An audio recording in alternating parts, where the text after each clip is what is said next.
with all due respect.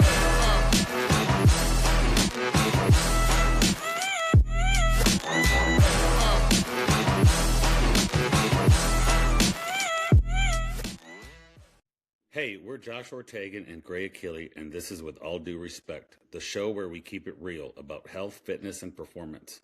From weight loss to sports development, we're covering the conversations that matter. Follow us on Instagram at WaterXPod, WADR, and visit phenombrand.com, PHNM, for performance gear and training programs built for real results. Let's get into it. All right, guys, with all due respect, I tell you, Gray went to, just so you want to know this, Ben, Gray went to Africa for 2 weeks. Just got back. So I was in Tanzania on my honeymoon. Kidding. So I was in Tanzania like 15 years ago over in Kigoma. Really? Yeah. I loved it. We did Serengeti, Kilimanjaro, and then went to Zanzibar. But Josh brings that up because we're like trying to get back in the groove. Yeah, I just trying got to get back a week ago. into rolling through Recording with and all the recording and things. podcasts, and we did this whole big fast, like a bunch of shows in a week, and now we're back, and it's Ben Cabe, right? Yep, that's right. And the social media is at Ben Keeps. Can you do your social at so people can find you? Ben Keeps Running. Ben Keeps Running, and I mean, how'd you nab that, dude? That was quick. I mean, that's a handle that pretty much tells the story. Yeah. Yeah, it's I was sitting, I don't know where I was sitting, but it was shortly after the Chicago Marathon in October of 2025. And I had shared a story about my dad who had run the Chicago Marathon in 2014 and said he would never run another marathon unless one of his kids would do it with him. So my brother and I had already signed up to run with Movember for men's mental health and suicide prevention. And secretly, my dad and my sister signed up as well. And we all raised funds. We wound up raising 10 grand between us, over 10 grand between us. And I was sharing this story about how my brother and I had run ahead because they wanted us to go at whatever pace we wanted to go at. And Sarah was going to run with my dad. And, he and I had finished. We're hanging out. We're starting to walk to like mile 24, mile 25, somewhere to ring him in, to like cheer him in. When I get a text from my sister that said, "Dad collapsed." And I couldn't, I was like, what in the world? My brother didn't hesitate. He gave his medal and his finisher bag to his girlfriend, jumped back on the course and ran the opposite direction down to mile 23. And I was like, well, shoot, I guess I'm going too. I can't just stay here. So we ran all the way back and walked him into the finish line. And I shared that story. And it was, I had done content creation in multiple different niches before, but I've kind of been off of it for a while, specifically with what's been going on with my life the last couple of years.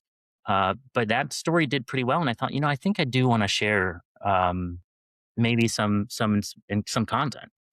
And I knew under the current handle that I had, which was just some random handle, this doesn't really make sense. So I just turned it into Ben Keeps Running. And my brother was encouraging me to share my story because a month prior to the Chicago Marathon, my divorce was finalized. Okay. Your story is very personal. I mean, you share very, very, and obviously you have a heart for mental health because you said you ran a marathon and you raised money for it. So men's mental health is obviously, but your story is very, very, very personal. And I have a feeling that since you've been public kind of with your story, and we're going to have you share it, you probably had a lot of people reach out and be like, man, my story is very similar. We don't hear this side. I don't know if it's a thing with men. We don't want to hear it, or it's just personal, or, it's vulnerable. Social media loves. How many times you get on social media and you're like, man, that guy's got it figured out. And that guy's got it figured out too. And that guy's pretty good. And he's doing great too. And everybody's doing good over here. That guy's awesome. Man, he's cool. That guy's probably a millionaire. And that guy probably doesn't have any problems. How come I'm the only person that has problems? Right. But, and so if you can you share a little bit your story? And then we'll probably have some questions, because all of this is not a story that happened 10 years ago. Yeah. So this story is rather recent, but it starts a long time ago. Okay. Well, I was 16 and I started hanging out with this 20-year-old woman, and we were hanging out every day. By the time I'm 17, it's very clear that we're in a relationship because it had turned sexual. And I had grown up in a rather religious home, believing that, if you sleep with someone, you have to marry them. You shouldn't sleep with someone before you get married. But if you do, like, kind of the right thing to do is to marry them anyway. And what wound up happening was she moved across the country, and we were apart for 6 months. And she suggested, "Hey, why don't you come visit and we'll elope?" And it was kind of crazy. I knew it was kind of crazy, but I felt compelled to a little bit. Um, and so we did. So we eloped. I was 18, she was 22, and that is sort of the beginning of this story. Um, Fast forward a number of years, we have a couple kids, and things aren't going well. This is 2021. We're separated for the first time. I'm under the impression that I am the sole problem in the relationship, and I'm doing everything that I can: therapy, DBT, CBT, support groups, opening up to people about my own concerns with feeling like I'm not a good husband or a good father. Um, and this pattern repeated itself in 2022. We had a separation, and then again in 2023 when she filed for divorce the first time. Now, the timeline is kind of convoluted. I understand that. But 2023, something very specific happened. Because she filed for divorce and because of the religious upbringing that I was in, this felt like a major failure to me. I felt so ashamed. So, what I did was I decided, you know what? I'm just going to tell everyone, not everyone, but tell my close circle. I had a few friends that I opened up to, like, hey, this is going on behind the scenes. And yeah, like, there were times when I yelled or I said some mean things and I don't really know what to do. Here's kind of the pattern. And then I just started showing them the text messages that I was receiving on a daily basis. And over the course of a couple weeks, they sat me down and they're like, hey, um, you're right. It's not okay to be mean in an argument or to raise your voice, but there's something else that we have clocked that we think is going on here. We think that you're in a highly controlled relationship and you need to get out. And so pushing through this divorce is in your best interest. So I counterfiled for divorce. Um, this goes on for a few months. We're several $1,000s in attorney fees at this point, and she withdraws the divorce. Now, when she withdraws the divorce, I don't immediately withdraw mine because I've counterfiled, so I can technically push it through.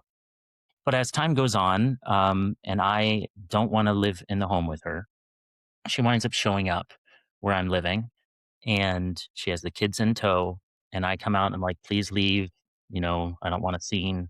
And she gets out of the car and starts pushing me around the car, opens the door, pushes me into the car, buckles me in. Now, I could have gotten away. Like, I could have. I understand that.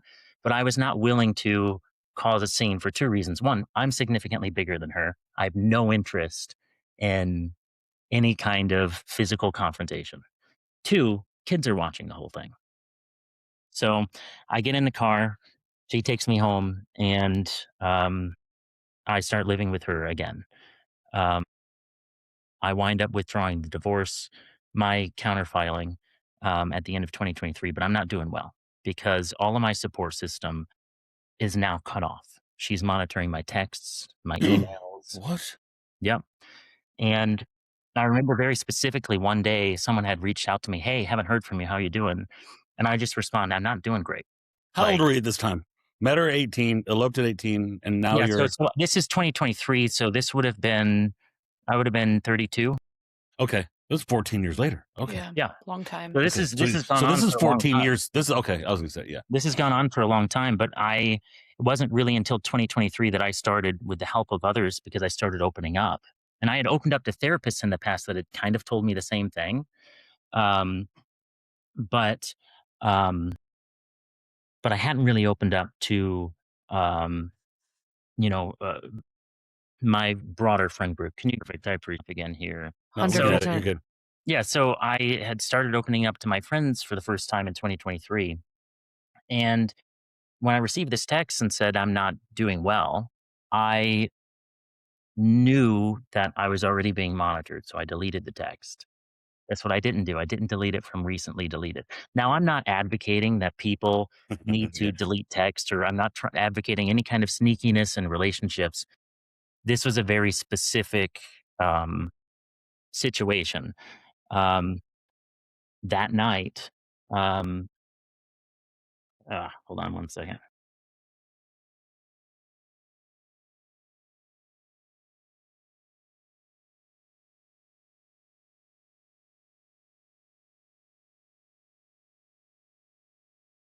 Here we go.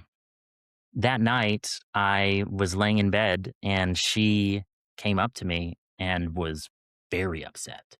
Very, very, very upset that I had responded that I wasn't doing great and that I was feeling kind of down. And that kind of lasted with her talking over me for like an hour. Like, how could you? This is not like, at that point, I didn't try to reach out to anyone anymore and I stopped responding. Uh, that was the end of 2023, and I was not doing well. I gotten to the point where one evening I felt like I was pushed to the brink, and I was just telling her like, I can't believe you did this. Look at all this attorney fees. I was not happy. Um, and after that conversation, I felt terrible because I had raised my voice. I had said some mean things to her, and I decided, you know what, I'm done. So I made an attempt on my life, which was fortunately unsuccessful, but wound up coloring the next 3 months because I had planned after waking up. I was like, oh, okay, well, that didn't work. Now I feel like more of a failure. I'm going to do this in 3, 4 months. I'll figure out a way to complete it. Now, around that time, my brother asked me to run the New York City Marathon with him. I'd never run a marathon. I'd been into running a little bit, but not super far. And figured, you know what, why not? So I started training. And as I was training, I had blocks of time where I was with my thoughts. I'm running without headphones. I'm just going. I start to feel better. And that date comes and goes. And I'm feeling proud of what I'm building with this physical exercise. I'm losing weight. I'm feeling physically and mentally better. And we get all the way up to November. We run the marathon the day after I'm served divorce papers. And Wow. that's kind of where this whole story started on Instagram. I shared the story of being served divorce papers after the New York City Marathon, and it blew up. And I thought, okay, well, I guess here we go. Yeah. Which is nice. Was running always a part of your life before? Or, like, were you an athlete of any kind? Did you play sports in school, or did you really I find played, it through this process? yeah, no, I played sports and I always, I would run, but it was only like 2, 3 miles. I think prior to running, like starting to run in 2024, I had never run over 6. And that was maybe like a blue moon. Once in a blue moon, I'm like, oh, I ran 6 miles. That's pretty cool. Yeah. Um, so when I started training for the marathon, I was doing 50, 60 mile weeks at the peak of the training plan. Yeah. No. I ran a marathon, what was that? 5 years ago, I think, and it Oh, is yeah. really cool to watch your body, like, take on that mileage, right? Because I was the same Yeah. way. I think I had done 6 before I committed to a training plan. I remember the first day I ran 8. I remember the day I ran 10. I remember when I ran 15. It's like seeing yourself push into that mileage. You find this, like, different side of yourself. Yeah. Yeah. Absolutely. Which marathon did you run? I did the virtual Boston Marathon No because they kidding. did in 2021, they did it where you could do it at your own pay or, like, your own, course, and it was, like, the 125th anniversary, and I had a client because I used to be a personal trainer, and she was turning 50, and she was like, "I would love for my 50th birthday if you would run this marathon with me," and I was like, "Could you pick anything else?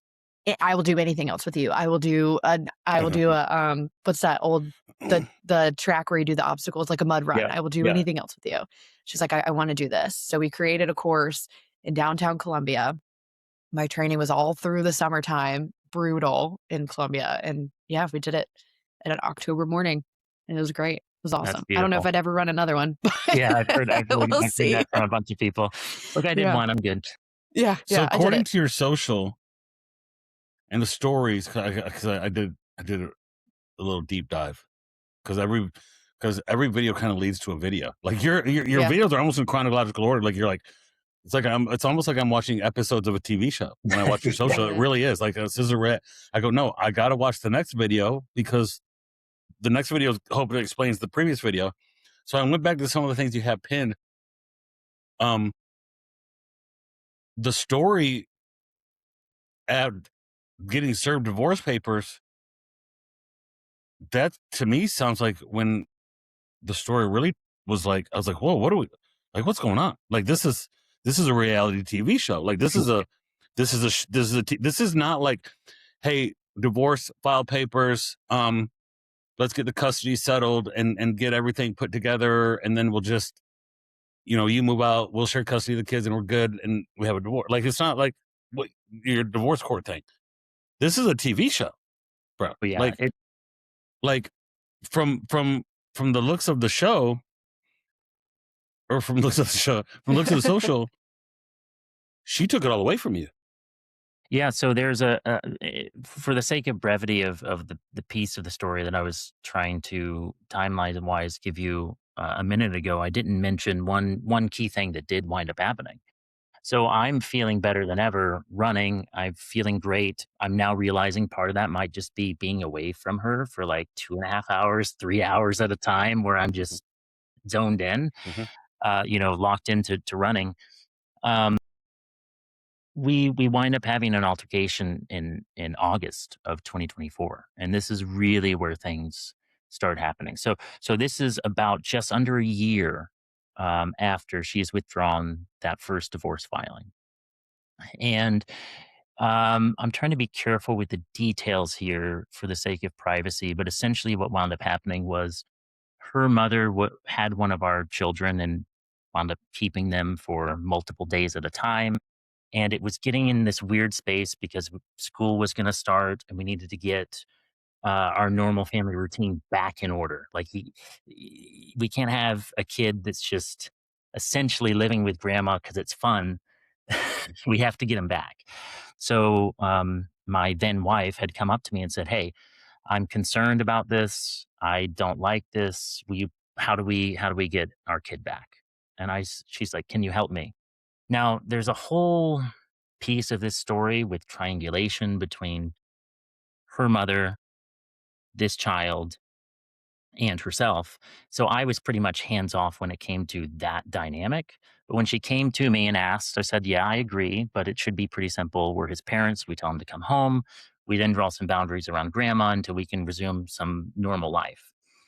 And we actually consulted with some friends to see if this was a reasonable request of her mother, and they said, "Oh yeah, this makes total sense." So I sent her mom a text basically saying, "Hey, we need to take a break. Bring him back, please. We'll figure something out for the future. But for now, like, we just need some time." And I didn't ever hear back from her mom, but she brought the kid back and I thought everything was dandy. Well, it turns out 2 days later, my then wife is working. I'm in charge of the kids, obviously, while she's working. And I get a phone call from her saying, "Hey, my mom's going to take out our kid tonight." And I was like, "Didn't we just talk about this?" She's like, don't worry about it. I think it's fine." I was upset. I hung up. Yeah. I was like, I can't say, I don't want to say anything I regret. I cannot talk about this. We literally just went through this whole thing, not because I initiated it, because, she initiated it. Well, as it turns out, her mom came up and picked up the kid. I wound up putting um, the kids to bed. She winds up getting home from work. And I'm like, I'm upset. I'm like, "Hey, I'm really upset." Like, I'm telling her, I'm upset that this happened. I'm sitting at my desk, like I'm sitting here, not this desk, but I'm sitting at a desk in our marital home. She's standing beside me. When I express to her that I'm upset, she says, "In that case, I will text my mom and tell him to keep our kid for the night, to spend the night." Which to me is like, that was the whole problem in the first place. What are you doing? So she Right. grabs her phone. I don't know where my phone is. Here it is. She grabs her phone. She picks it up off the table. It's standing like right here. Like, she's standing right here. And I just do this. And I hit the phone like that. She freaks out. She goes outside. Um, the essentially the cops are called. I'm arrested. This was the craziest thing, I think, for me when I first came across your social media page is it wasn't like, yes, of course, it's a personal struggle. It's, of course, a divorce. It's how brutal it turned between the 2 of you over something that didn't happen, because I can't Well, imagine being consistently blamed for something I didn't do. well, I will admit I did knock the phone out of her hands. I shouldn't have done Sure, that. I will but say that. that's, Like that was I shouldn't that's have done that, but I it was alleged that I had physically assaulted her. yeah. Um, I believe after the fact, you can read it in the police reports. Obviously, um, I did. That's how I found out this was alleged because I got the police reports and I read them. Um, I believe she tried to correct the record later, so I do want to give her credit for that. But it didn't really matter at that point. The ball was in Right. motion. The state was going to take over. And the craziest thing to me, because I was talking to a friend that used to be a cop. Um, I don't really want to say what state I live in, but there are certain states in the United States that if the cops are called out to a domestic event, one of the two parties has to be arrested. It's the law. Well, that I know. that And this is, that's not that doesn't make that my common sense button goes off. yeah, no, it What if there's doesn't. nothing there? What if they're called out and there's nothing?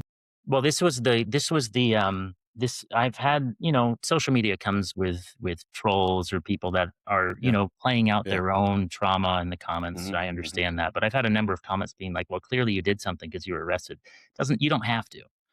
Right. In some states, sure, there has to be some sort of physical marking or whatever, which there wasn't, obviously. Um, but in the state that I live in, and in a number of the states around the United States, it's just the fact that they were called. That's actually so That doesn't crazy. make And then, of sense. course, like, you're dealing with something that is, like, career threatening, it's reputation threatening, it's life threatening at this point. How do you navigate this? I sat in the jail and I was completely defeated. I wound up in the holding cell. I was never taken dressed out, is what I learned that they call it, dressed out to be taken up into a cell. I was in the holding cell with a bunch of people. And I just remember laying there thinking, this is it. Like, I didn't think it could get any worse. I'm trying to rebuild. I'm mid training plan at this point. Um, and I was there for 24 hours.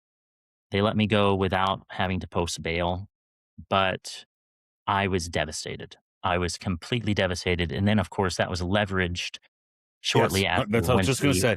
Yeah, when she yeah. when she filed for divorce. That was leveraged, and because she had made claims against my mental health, because I wasn't doing well a year ago. By this point, I was doing better, but because she had made claims against my mental health, like serious claims, like not just like he was struggling with depression, the judge signed an order to keep me from my children. And that order was going to go until I was assessed by all these professionals that I didn't get to choose. I was assessed by these professionals. They said, "You're good. Like, you don't have." As this process unfolded, and it took forever because the court is so slow. As this process unfolded, the professionals were like, "We've been seeing you for months. You're actually improving. Like, you're not talking to her, you're not around her, and it's the worst thing that's ever happened to you because you're not able to see your kids. But it's the best thing because now you're having a break from this person." And as they followed me through this process, I wound up having um, I was cleared by all of the professionals, number 1, of all of the things. Number 2, I had a psychiatrist that said, he believes even my depression was largely a result of the dynamic of the relationship that I was in, and that he suspected I suffered psychological spousal abuse. So that's in all the documentation. Regardless of this, she still held on. I don't want to say causally that she. Maybe I shouldn't say. Maybe I should be careful here because I'm not trying to say causally that she was trying this intentionally or she was Mhm. trying, you know, I don't want to say that because I don't know for certain because I'm not her. But I can say that the kids were kept from me for 360 days, and it was the worst 360 days that I. You've embraced running. Yes. Okay. And at this point, you've obviously been told by professionals that like, hey, you this is some sort of psychological event or some, I guess, can you use the word PTSD here? Like, were you Well, the psychiatrist actually, and again, just to emphasize this, this was not like a this happened and then the psychiatrist said Yeah, this. This was yeah, a long period of time where I yeah. was assessed by multiple Mhm. multidisciplinary Mhm, professionals. mhm. And the psychiatrist at the very end was basically looked at me and said, I would put down that you had PTSD, but I don't necessarily want to diagnose Yeah, you with that. yeah, But he's like, you are suffering. You have signs of it. yeah. At this point, where is running in your life? Like, is this like I'm running every day and this exercise is basically helping me feel better? Are you doing content at this point? No, no, I'm Okay, completely silent. okay. I'm not doing anything. I don't start content until a month after or a little after the divorce is finalized. At Just this settle. point, I'm essentially just running fast. I'm running hard, and I'm running a lot Okay. because I felt like I was being tortured psychologically tortured. That's what it Mhm. felt like because I didn't have a foothold in anything. So I was 360 days, no kids. And it's no You're contact too, right? no no contact. Or contact? did you No yeah. contact. There was no contact. So the court actually ordered reunification through one of the professionals that I was seeing on a weekly basis. And we had one phone call in December, and then the rug was pulled out from under that because I don't know what kind of details I want to get into here, but essentially the process was halted by certain parties not being cooperative with what the professional was saying needed to happen. So that Well, that's a entire problem, right? I mean, it that's is. It is. So I even recommended to my attorney at the time, I said, I will go through anything that can help the court see, you know, because I'm already doing this with these professionals. Why don't we do a custody evaluation? Why don't we require mandatory psych testing and all sorts of testing on both parties? Because if I'm really a danger, which was the argument, um, you know, I'm willing to do this. Why don't we do this? She refused. She didn't want to. She didn't want to do a custody assessment. well, Uh, at this point, why would she need to? Like, she's got yeah, yeah. I mean, I hate to use the word winning because there's not a winning like, it's it sounds like she's getting what is she wants. So yeah, why well, do an it's just evaluation? it's a strange thing. You know, I can't pretend to know exactly what she was thinking or what she did say multiple times. You know, I want tend to be in the kids' lives. Why don't we do it this way? But she was suggesting alternative means of reunification that were not approved by the court. So it looked like she was offering reunification, but the court would have had to approve it because I have a signed no contact order. So it was a moot point. You needed the court to approve of this reunification, and it didn't. So the way that the court wanted to do it was being obstructed, and she was offering alternative means, but it wasn't, in my opinion, it wasn't a real offering because I wasn't able to do it. So 360 days at this point, you're probably running daily. Well, yeah, absolutely. It was the only way that I stayed sane.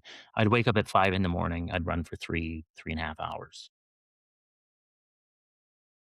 Is this like no headphones still? Like you're fully immersed in the run, you just thinking about whatever? Like walk us through your mindset, like start to finish of how Yeah, you're feeling on that so run. I mean, obviously when you're running that much, you have to eat, you have to prepare, you have to make sure you're all set with your hydration and your fueling and that kind of stuff. But essentially it became a habit for me. I wake up, I have a tiny cup of coffee, eat a little bit.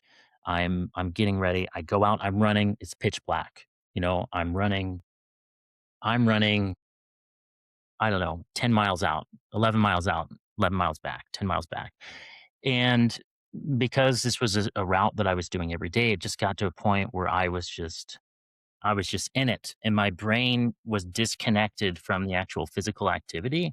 And what I found out later was running as bilateral stimulation with how your feet hit the ground mimics EMDR, so it can work through trauma that's stored in the brain. Oh, really? And Yeah, for people that don't know what EMDR is, will you just break that down?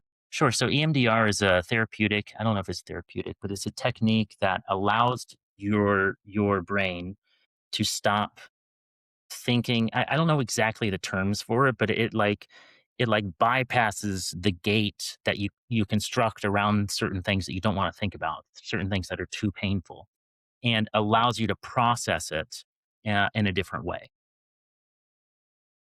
Which is So not I there's mean, there's that's research like that runner's says, high. yeah, yeah, I was gonna say Yeah. research around like a runner's high, like Mhm.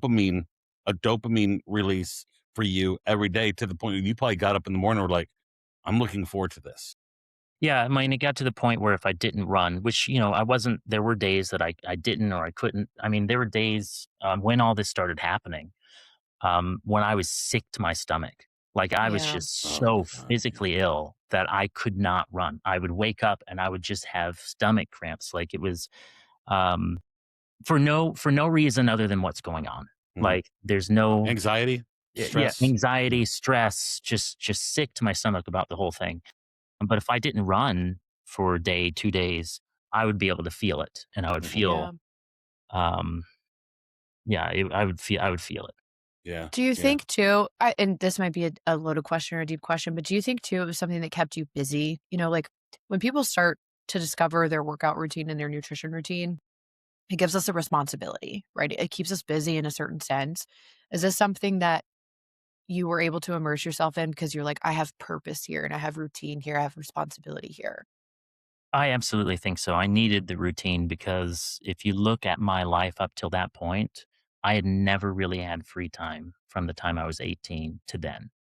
Because I'm working, I'm taking care of the house. When we wind up having kids, it gets to a place where I'm taking care of the kids, I'm feeding the kids, I'm constructing the daily routine for them. I'm working in the evenings after their sleep. Like I was pushing it on both, like I was burning both ends of the candle the entire time. Mhm. Um, and so I didn't know what to do with myself. In fact, I had an identity crisis, which was where I think a lot of my pain was from the first separation in 2021, because I hadn't existed out of the context of being a husband since I was A long 17, time. Mhm. out of Yeah, Yeah. the yeah, context of yeah. that relationship since I was 16 or Yeah, yeah. before. And I hadn't existed outside of the label father. And so you have, it's a really interesting progression because you go from the breaking essentially of that identity as a husband to not having my kids, the identity of a father. I will always be a father, but I didn't have the kids, so I didn't know how to Mhm. exist in the Mhm. world. Mhm. I'm used to going places with them. I'm used to doing things. I'm used to having that routine on a daily basis and having half an hour at the most for myself, unless I'm running. Um, and there was a real um, it was extremely painful, but it was a real rebuilding took place during that period of time to discover who I am apart from those labels. And specifically, that no contact with her, I think, was probably the best thing that's happened to me my entire. Mhm. Yeah. Can I ask a question and only answer as you feel comfortable doing so? Do you remember, like, a turning point, or did you feel like this came out of the blue, or did it come out of the blue and then after talking with professionals, you look back and you're like, "Wow, I'm actually noticing that pattern." Yeah, so I think it's a little of both. Obviously, as life becomes more complex with kids and jobs, and if you're going back to school, or the random things that happen in life that everyone can speak to some degree. Um, it increases stress. And so for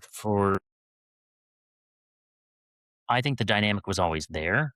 I think it radically increased 2020, 2021. I think the slippery slope happened in 2017. I can point to specific instances where I think this was happening. Um, but the fall off was really in the early 2020s as far as this goes. And really, I think in 2023, when I realized that I'm feeling better when I'm not living in the home with her and when I have less contact with her, I started gaining confidence in myself and then it ramped up. Mhm, mhm, mhm. You bring up a good point, man. You you said this word, so it's not me saying this. That there's some psychological abuse there. I do believe abusers over time test the limits. So there were things probably when you first met her that some things were tested, and then through the relationship they were tested, and then the relationship they were tested to see what she could get away with over time. And that almost feels a little bit like when you talk about like um uh countries that come over some sort of political rule, they'll slowly take away rights, and then they'll slowly take away rights, and then they'll slowly take away rights. So all of a sudden you're in your 30s and you're going, wait, I How did I can't get even here? open my phone. I Yeah. can't check. Everything's controlled, manipulated. But that's not like that happens right away at 16, 17, 18, or when you guys eloped at 18. I Yeah. also think it's important to remember that she's 4 years older than you, and not everybody that age gap isn't always gonna affect everybody, but just at how young that you both were getting into this relationship and then hearing about her mom as well, it's a crazy situation to be in. Yeah, absolutely. And I want to be really careful. I don't want to necessarily intimate that she's purposely trying to do this or that, but I can tell you at the beginning of the relationship I was caught off guard because she would say something multiple times, like you're too sensitive. Like when I would try to tell her Yeah. how I'm feeling, I was told I was too sensitive. And then Yeah.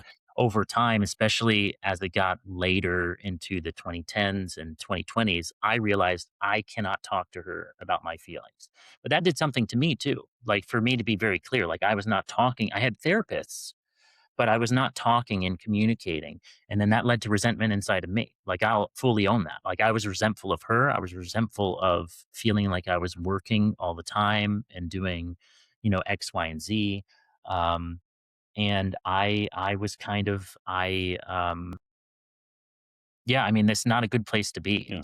Well, to there's a suppress. term for telling somebody that their feelings aren't real. Yeah. Right. There's a term for that. Right. There's a Yeah. term. Um, but I know you guys are in the middle of what could possibly be a natural disaster right now. Um, Yeah. so I appreciate your time. I appreciate your story. I appreciate you being vulnerable. I appreciate you being vulnerable on social. Mhm. If you're watching this, Ben keeps running at Ben keeps running on social media. For somebody that here's how I can tell that your story is resounding to people.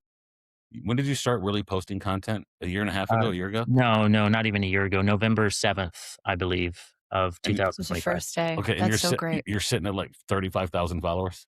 33, I think. Yeah. Yeah, but So it's you're really sitting. resonated with Yeah. people, and People, when you grow that fast, people are like, "Hey, this is a story I want to hear." again, like, you've been posting about, like, men's mental health side of Yeah. things, like Josh said when we first got on, it's just there's not a lot of space for that, and or if there is, it's men don't talk about their feelings, Yeah. Yeah. They Yeah. have to be tough, they have to Yeah. leave the house, they have to be this certain type of Yeah. person. Yeah. Yeah.